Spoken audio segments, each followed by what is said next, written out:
ఒక ముసలోడు ఒక కుక్కని తీసుకొని బయటకు వాకింగ్కి వెళ్ళాడు. సో కుక్కని తీసుకెళ్ళినప్పుడు మళ్ళీ చక్కగా ఇంటికి రావాలి, కుక్కని తీసుకొని జస్ట్ కుక్క ఒకటి వచ్చింది, ముసలోడు రాలేదు. కుక్క చక్కగా ముస్లిం కొడుకు దగ్గరకు వచ్చింది. వాళ్ళ కొడుకు పోలీసులకు కాల్ చేశాడు, మా నాన్న కనిపించట్లేదు, ఏమైందో తెలియదు అని అన్నారు. సో పోలీసులు చక్కగా వచ్చారు, ఏం చేయలేదు, ఏం చూడలేదు, ఏం ఇన్వెస్టిగేట్ చేయలేదు, ఫోన్ చేసిన అరెస్ట్ చేసేసారు. ఆయనకేం అర్థం కాలేదు, అసలు నన్ను ఎందుకు అరెస్ట్ చేశారు వీళ్ళు, నేనే కదా కాల్ చేసి చెప్పినా మా నాన్న కనిపించట్లేదని. సో నన్ను ఎందుకు అరెస్ట్ చేశారని అడిగితే నువ్వే మీ అయ్యని చంపేసినావు.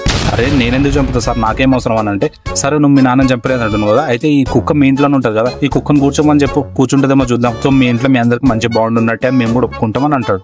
ఆడంటాడు, కానీ కుక్క మాట కన్ఫర్మ్ చేసుకుంటారు. ఇక ఫోర్స్ చేస్తున్నారు, నువ్వే చంపేసిన ఒప్పుకొని, నువ్వే మీ అయ్యని చంపేసిన ఒప్పుకొని ఫోర్స్ చేస్తూ ఉన్నారు. కానీ వీడు ఏం చేయలేని సిచ్యువేషన్, మొత్తం ఇంకా బట్టలు చింపుకుంటూ ఉండు, పిచ్చోడు అవుతుండు, ఏం చేయాలి అర్థం కాదు. అదే టైంలో వాళ్ళ సిస్టర్ కాల్ వస్తుంది, హలో సార్ మా నాన్న చనిపోలేదు సార్, మా నాన్న బతికే ఉన్నాడు, కుక్కను వాకింగ్కి తీసుకెళ్ళినప్పుడు వేరే ట్రైన్ ఎక్కేట వెళ్ళిపోయాడంట, మా అన్నను వదిలేండి అని చెప్పిందంట.